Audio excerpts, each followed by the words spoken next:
Fala pessoal, eu me chamo Felipe Wood, sou analista CNPI, credenciado pela CVM e APMEC. No vídeo de hoje nós vamos falar sobre a Unipar, tá? Uma empresa aí que muita gente começou a buscar por conta do senhor Luiz Bassi, né, que é o maior acionista pessoa física da Bolsa de Valores. É uma empresa cíclica, tá? Uma empresa de commodities, tá? E além disso não tem ações ordinárias, então tem uma ação preferencial especial, tá? Código 6 aqui, final 6. E é uma empresa aí que teve uma alta bem grande aqui, ó, de 2017 para 2018, depois agora aqui 2021, mas muito disso por conta do preço do PVC, também tem a questão do cloro, né, mas o PVC tem uma participação maior, são duas commodities, né, então a gente vai ver tem a apresentação de resultados da Unipar, que eu separei aqui, fala um pouquinho dos negócios dela, e também tem o release de resultados que fala um pouquinho mais dos números, né, para gente dar uma olhada, mas é uma empresa, tá, que ela opera por ciclos, tá, de commodities também, muito atrelada ao preço, né, do PVC e da soda, do cloro e tal. Então a gente tem um valor de mercado, tá, de 9,5 bi, uma empresa que subiu bastante, né, cotação aí agora, principalmente aqui depois da pandemia, já tinha tido uma alta considerável aqui. Mas muitas empresas tiveram essa alta aqui, tá? Se a gente pegar para trás, né? Empresa de commodities, se a gente olhar, por exemplo, a Vale, que é a maior mineradora aí, 380, quase 380 bi de valor de mercado, ó. Também aqui, ó, a mesma coisa, ó, 2017 para 2018 subiu, agora aqui 2021 a mesma coisa. Se a gente pegar a Petrobras também, com base de comparação, né? Petrobras 2017, Petrobras um pouquinho menos, né? Subiu aqui 2016, 2017, aí 2020 caiu, né? E agora voltou a subir. Agora que deu essa quedinha, né? Mas tinha subido aqui bem, né? Aqui 2022 também. PetroRio, né? PetroRio é um exemplo bom também, né? Porque aí não tem interferência estatal, né? PetroRio é brincadeira também, né? Mais ou menos a mesma coisa que a Unipar, né? Mas a PetroRio tem uma gestão muito boa. Então a gente vê aqui a mesma coisa, basicamente a mesma coisa, né? Subiu aqui, ó, barril de petróleo, aí caiu em 2020, depois veio aqui, começou a subir de novo, né? E lá atrás, ó, valia bem pouquinho também, igualzinho a Unipar, né? Agora tá com uma alta bem grande. Então a gente vai falar hoje da Unipar, separei aqui a apresentação e o release. Vou começar pela apresentação, tá? Tá certinho aqui capturando. Tá, Unipar Carbocloro, tá? Então uma empresa aí que opera com cloro, com sódia cáustica, com PVC. Falar um pouquinho das operações. Então tem aqui a operação, uma fábrica industrial em Cubatão, no Brasil, Santo André também, e lá na Argentina, né? O resultado da Argentina, ela sofreu um pouquinho mais nos últimos anos, por conta da economia, que a gente sabe que não tá muito legal, né? Então tem aqui falando aqui, ó, Buenos Aires também, né? Tem o escritório, tem as fábricas, então ela... mas esse setor, apesar de ela ser comoditizada, né, ser do ciclo de commodities, depender muito do ciclo de commodities, ela também é do setor industrial, né, então tem que ter um capexzinho, mas a gente vê que ela não tem tantas fábricas, né, tem o escritório em São Paulo, o escritório em Buenos Aires e aqui 3 fábricas. Aqui fala um pouquinho do processo, né, como é que ela produz os produtos dela, tem aqui o PVC que está aqui no final da cadeia, né, que é através da extração do etileno, né, e vira aqui PVC. Eu não entendo muito bem assim dos produtos, mas só para a gente entender, aqui também da própria rede deles de energia, eles conseguem extrair soda, transforma em soda cáustica para comercialização e hipoclorito de sódio também. Então tem os caminhãozinhos aqui que eles participam do transporte. Hidrogênios também estão vendendo um pouquinho, né, através do uso do água e sal, eles vão lá e transformam em hidrogênio e vende. E também aqui o ácido clorídrico, né? Então tem todo esse processo industrial, vem aqui desde a fábrica industrial, parte de energia também, e eles se aproveitam para extrair diversos tipos de commodities, né? Seja soda cáustica, cloro, PVC, né? Mas o principal aqui que a gente vai ver é PVC, tem um pouquinho de cloro, um pouquinho de soda também, né? Hidrogênio está bem no início, até em uma forma geral, e ácido clorídrico também. Até falar um pouquinho aqui, né? Os produtos aqui a gente vê soda cáustica, apesar aqui do volume, né? A gente vê que o PVC está abaixo, mas a gente vê que a receita deles mais adiante, depois até acho que está no release.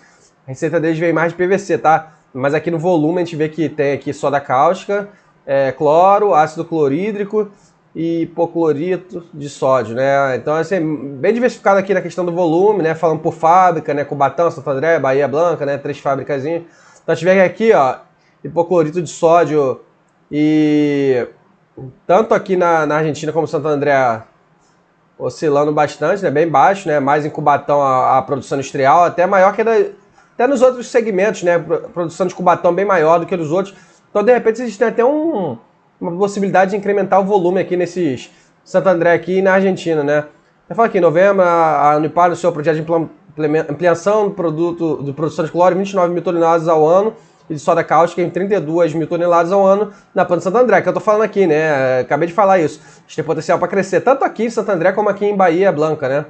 O projeto também contempla a construção de um forno de ácido clorídrico, capacidade de 91 mil toneladas ao ano, investimento de 100 milhões e previsão de início de operação no segundo semestre de 2023. Então a gente já vê aqui, pessoal, depois a gente vai ver um pouquinho mais dos números, que é importante a gente ver como é que está a questão de endividamento e tal.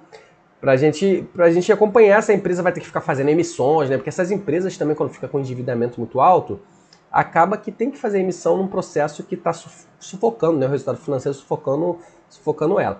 Então a gente vai acompanhar essa dinâmica, mas a gente vai ver, até diferente da Enalta, né? Que a gente fez um vídeo anteriormente, que a Unipar, apesar de ela estar tendo uma receita, a gente vê que eles estão querendo incrementar, investindo aqui para incrementar o volume em outros setores, de repente no próximo ciclo de commodities, que ainda nem terminou esse ciclo, né?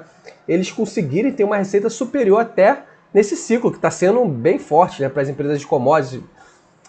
Aqui falando, sexto maior produtor de cloro, soda das Américas, né, Unipar. Sétimo maior produtor de PVC das Américas. Tem até a Braskem aqui, que também é outra empresa de capital aberta. Maior produtor de cloro e soda da América do Sul, e segundo maior produtor de PVC da América do Sul, que é onde eles são muito fortes, né, PVC. Evolução dos preços internacionais, que é o que eu falei, né, eles são muito guiados por esses preços internacionais, igual no petróleo, é o Brent, né, o barril de petróleo. Claro que tem outras dinâmicas, outras informações que a gente tem que acompanhar essas empresas de commodities, não é só guiar pelo preço, né? Não é isso. É ver se a empresa está investindo em capex para aumentar seu volume para o ciclo de commodities, ela conseguir capturar maior ganho, né? Que a gente viu ali que a Unipar já está querendo incrementar, né, seu volume na unidade de Santo André, de repente para o próximo ciclo. A gente não sabe, né? 2023 já vai iniciar, né? Também tem na Argentina, mas a Argentina vem sofrendo um pouquinho mais na economia. Ver se a empresa está também reduzindo seus custos na fabricação, né? No caso dela, o CPV, né? Fabricação industrial. Por exemplo, a PetroRio, o lift cost, né, para extração de petróleo, de barris de petróleo. Então a gente vê aqui que a utilização da capacidade instalada do Cubatão, ó, mais ou menos em linha, até cresceu muito aqui nos últimos anos. Então isso aqui eles vão ter que reduzir quando tiver uma queda no ciclo de commodities, né, queda na demanda. Santo André tinha caído bastante aqui por conta de uma parada programada, natural, né, essas fábricas industriais, subiu aqui depois, e Bahia Blanca também. Então a gente vê que eles estão até com níveis superiores, provavelmente esse nível aqui de utilização é por conta de uma maior demanda, né? Nem porque eles estão produzindo mais. Né? Então, assim, quando tiver um desaquecimento, né, nessa demanda pelos produtos, eles vão ter também que reduzir essa capacidade utilizada, na verdade, é a capacidade instalada, né? Então, eles aumentar a capacidade instalada, mas de repente a capacidade usada eles vão ter que reduzir. Aqui a gente vê que o preço, tanto da soda como do PVC, subiu muito, né? Frente aqui 2020, né? Segundo TRI, a gente vê que disparou, né? Principalmente aqui do PVC, né? Então a gente vê lá que o volume, mesmo o volume do PVC sendo inferior, a gente vê que o preço bem superior, até que o soda subiu bem também, né? A gente vê aqui o cloro, né, para que é utilizado, indústria alimentícia, siderurgia, metalúrgica, química, petroquímica, produtos de limpeza, tratamento de água, basicamente. Então, apesar de ela ser uma empresa do setor industrial, uma empresa de commodities, tratamento de água, né, acaba que é um bem essencial, né, o segmento aí, a gente fala de muita empresa aí de utilities, né, de energia, de saneamento, a Sanepar, a gente falou também de outras empresas, e a soda cáustica também aqui, ó, atrelada a outros bens, né? Até o minério de ferro, papel celulose, enfim. E o PVC, construção civil, que deve, de repente, até falei do ciclo, né? Deve começar a ter uma demanda maior aí, porque agora está desaquecido esse setor de construção civil por conta da alta da Selic, né? Tá até falando aqui, ó, nas unidades de Santo André e Bahia Blanca, o cloro produzido está em quase totalidade da produção de PVC. Então, por mais que tenha um volume lá grande de cloro, né, nessas unidades, é destinado a PVC, né? Então acaba que PVC por isso tem um peso maior. Aqui tem um pouquinho do resultado financeiro, né? A gente vê que a receita vem subindo, mas por conta dessa questão, a gente vê aqui que PVC 63%, cloro derivado 12%, soda cáustica 25%. De repente eles vão começar a aumentar esse mix aqui também, né? A margem EBITDA, a gente vê que disparou, mas assim, isso daqui, pessoal, isso daqui é nas altas de ciclo. A gente vê que as empresas de commodities em geral estão tendo um resultado muito bom. Até empresas que não são tão boas, né? tem a CSN Mineração, tem muita empresa de commodities que está surfando alta, mas por conta dos preços das commodities, não necessariamente são boas. Mas a Unipar em si tem uma boa dinâmica aí, tem uma boa participação, uma boa segmentação, tem uma possibilidade de crescimento, né, no seu volume aí futuro. Cresceu aqui as margens, então a gente vê que o custo dela operacional possivelmente não pesa muito, né? Então a empresa consegue lá aquecer no top line, que a gente chama a receita top line lá em cima, e ter uma alavancagem operacional bem forte, né? Que ela despesas operacionais, porque ela consegue controlar suas despesas. O capex dela, a gente vê que ela vem tendo um capex mais ou menos em linha, então a gente vê que o capex não é tão pesado, ó. Mas assim, mais de manutenção. Tem até que uma perspectiva aqui de substituição das plantas de Cubatão e Bahia Blanca, estimativa de 150 milhões de dólares, né? Então, aqui já vai ser um valor mais pesado de 2025 e 2030. Então, eles vêm pensando, tá, em subir em investimento nessas fábricas, apesar de eles terem só 3 fábricas.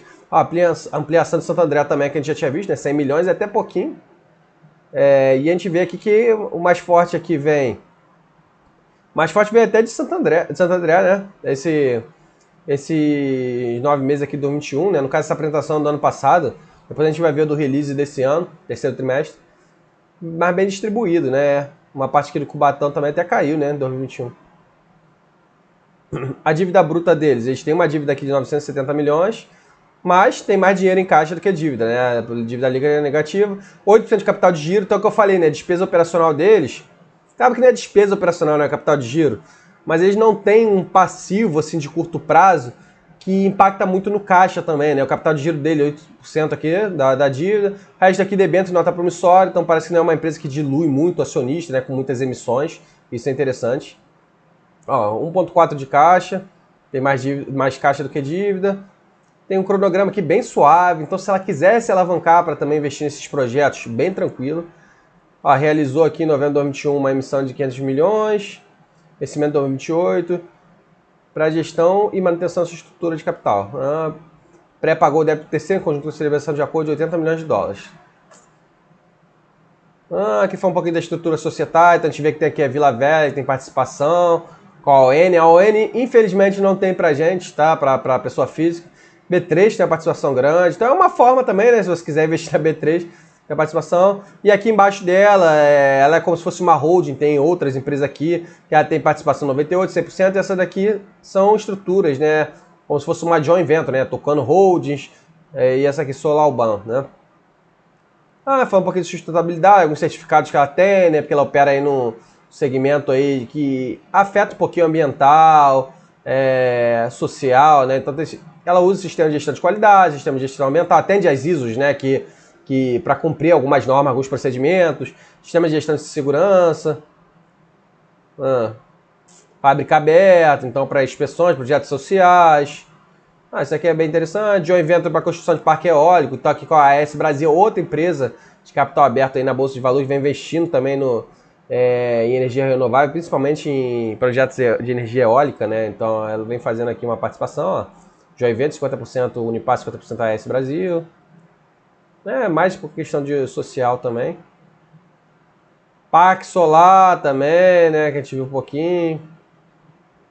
E a gente viu lá que no processo industrial ela se utiliza também, né, de energia para produzir nas suas fábricas. Então, de repente, é um indicador interessante, né? Outra que parque eólico, né? Porque isso aí pode diluir os custos também no futuro. Um pouquinho dos anexos, estratégia de segmentos, né? Pessoas, excelência operacional. Um pouquinho que a gente viu, né? Foco no negócio do cliente, sustentabilidade. Acho que é mais ou menos isso aqui, né? Que falou um pouquinho da diretoria, histórico, enfim. Vamos dar uma olhada aqui agora no release de resultados, que eu acho que tem uns números também interessantes para a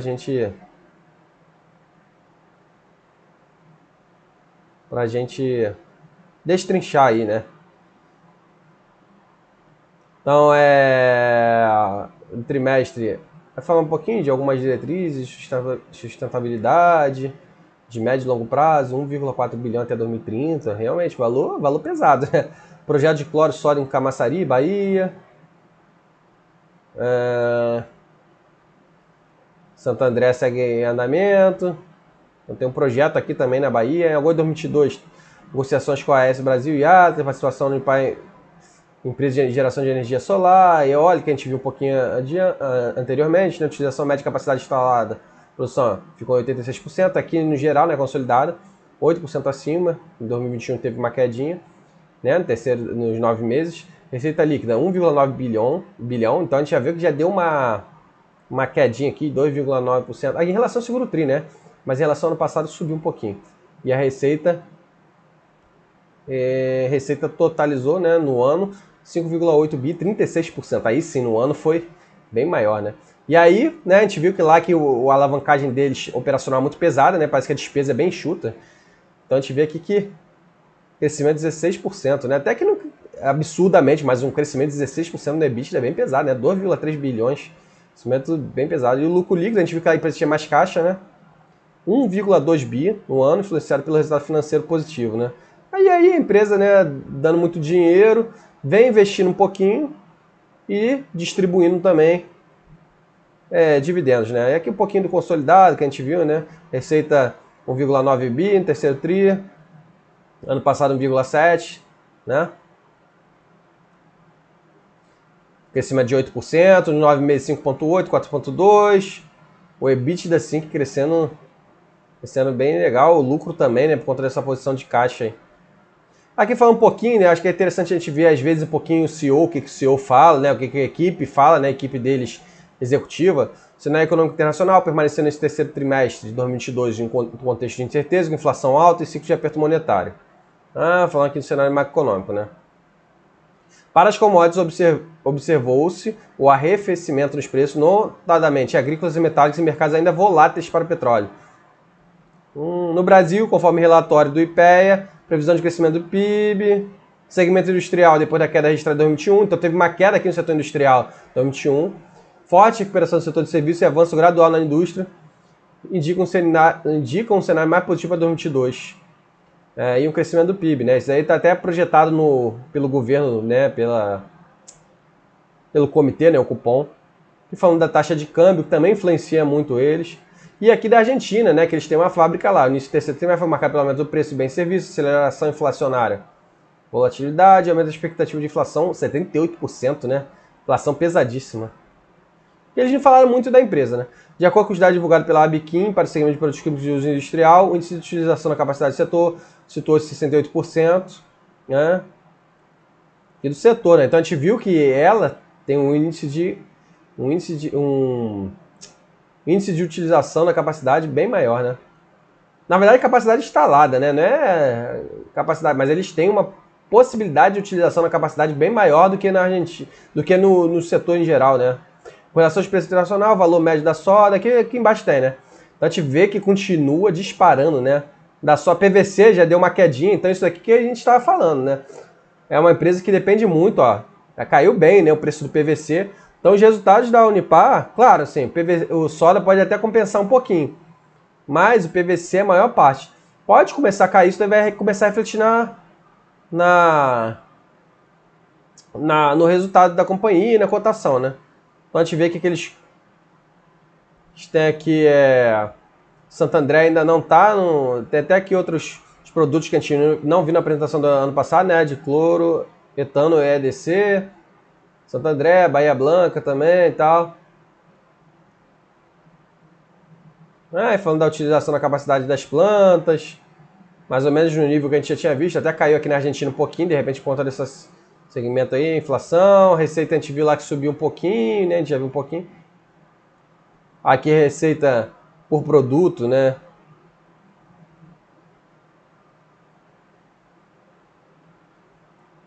Terceiro tri de 2022, 9 meses. A gente vê que o PVC é a maior parte e já caiu aqui, ó. Frente a 2021, de 63% para 52%. E o soda subiu por conta dessa valorização aí, né? Então acho que a empresa... E quando o soda também começar a cair, de repente demanda, o resultado pode ser que comece a cair. Não é o momento, né? Não é o momento. O CPV deles subiu 8% também. Não, CPV não, a receita. CPV subiu 6,8%, abaixo da receita. E aí, as despesas operacionais controladas, a empresa consegue ganhar lucro bruto e consegue controlar suas despesas operacionais e a gente vê um EBITDA saltando bem, né?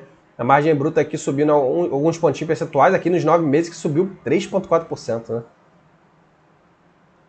né? Até falando aqui, ó, os custos basicamente, ó, custo variável, né, da companhia, custo fixo uma parte menorzinha, depreciação bem pequenininha.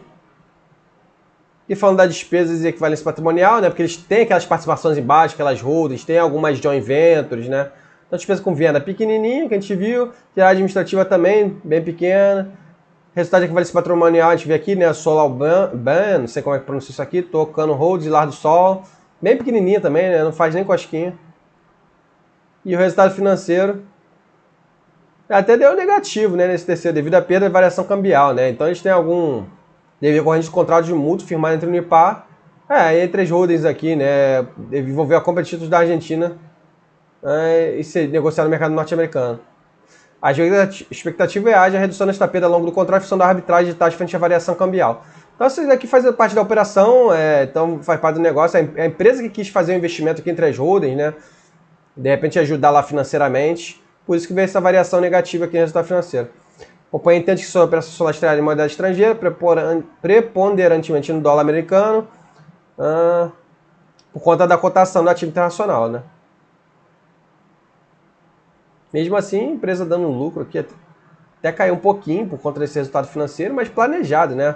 Mas o EBITDA, ó, crescendo 16%. O endividamento a gente já viu lá atrás que era bem tranquilo. A gente vê aqui que é até estranho, né? Porque a empresa entende lá que a receita deles está muito vinculada à moeda estrangeira, mas o endividamento é todo em moeda nacional, né? A gente poderia ter um pouquinho mais em moeda estrangeira. Mas a gente vê, ó, basicamente, ó, debênture, nota promissória, capital de giro pequenininho aqui. E mais ou menos a mesma coisa, né? 1,4 bi aqui, com caixa, né? Então a empresa ainda com caixa aqui, mais caixa do que dívida. E o EBITDA também bem superior, né? A gente já viu, fluxo de amortização, fluxo de caixa também, ó, gerando 1,4 bi operacional. A Apex nem faz cosquinha. Eu acho que eles poderiam, ó, até botar aqui, recompra dividendo, 911 milhões. Investir mais nessas fábricas, de repente construir novas fábricas, do que distribuir esse fluxo pesado aqui de recompra e dividendos, né? Até ajudar, de repente, as holdings, né? A questão da variação cambial aqui da Argentina, que a gente viu que eles ajudaram, né? Do que ficar também se alavancando, porque dá a impressão que está se alavancando para distribuir dividendos, mesmo gerando esse caixa aqui, né? Então não tinha necessidade de ficar emitindo debênture também. Mas faz parte do jogo, né? Não tem como a gente mudar as empresas. Tô falando aqui um pouquinho das ações ordinárias, né? Acho que tem um float bem pequenininho. As ordinárias, tem preferenciais A, preferenciais B e tal. Código 5. E eu acho que foi basicamente isso daí da Unipar, pessoal. Espero que vocês tenham gostado do vídeo, que eu possa ter ajudado vocês de alguma forma, tá? Achei uma empresa interessante. É uma opção, tá, de commodity aí, sólida, só que tá um pouquinho esticada, né? A gente viu aí que ela se valorizou muito aí nos últimos 2, 3 anos por conta desse ciclo de commodity que ficou até conhecido como super ciclo de commodity, né? Chamado em algumas matérias. Mas é uma opção. Eu só acho que vocês poderiam esperar um pouquinho, né? Quando tiver uma queda, que aí o pessoal fica com medo normalmente, que é o momento, né? De vocês entrarem nessas empresas aí. Valeu, pessoal. Então, um forte abraço. Espero que tenham gostado.